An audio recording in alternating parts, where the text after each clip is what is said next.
tuluyan ang pinangalanan ni alias Totoy ang mga mastermind o utak sa pagkawala ng hindi bababa sa 100 mga sabungero. Sa eksklusibong panayam ng GMA Integrated News, sinabi ni Julie Dondon Aguilar Patidongan o alias Totoy na kabilang dito ang negosyanteng si Charlie Atong-ang, Eric De La Rosa at Engineer Celso Salazar. Nandyan sa affidavit ko yan, Mr. Charlie Atong-ang, then Eric De La Rosa, Engineer Celso Salazar. Sila ang mastermind sa nawawalang mga sabungero. Sila ang utak ng lahat. Si Mr.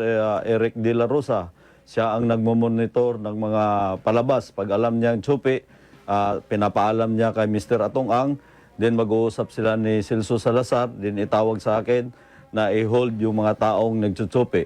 Kasi Mr. Atong-ang, siya yung chairman ng Pitmaster. Siya ang pinaka-mastermind at siya ang nag-uutos na talagang iligpit yung mga yan.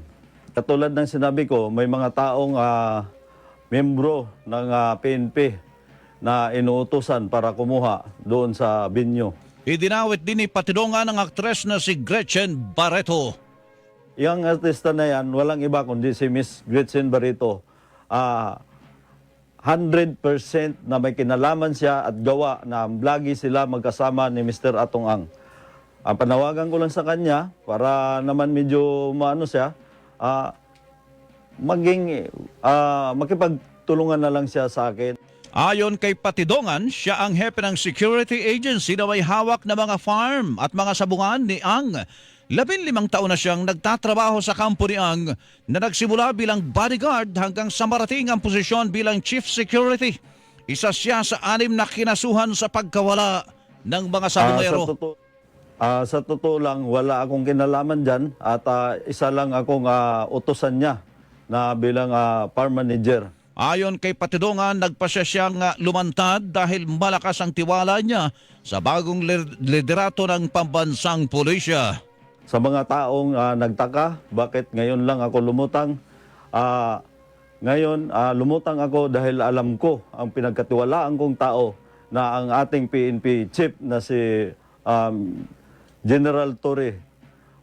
Alam kong hindi niya kaya bayaran ng pera yan. Nanawagan din si Patidongan sa 4 na dating umunong gwardya na lumantad. Sa gitna nito ay mayroong mensahe si Patidongan kay Atong-ang. Parang kinasuhan niya na rin yung sarili niya dahil ako kakasuhan niya. Ay siya naman nag-uutos ng lahat. Katulad ng sinabi niya, nag-extortion daw ako ng 300 million para alam ng lahat.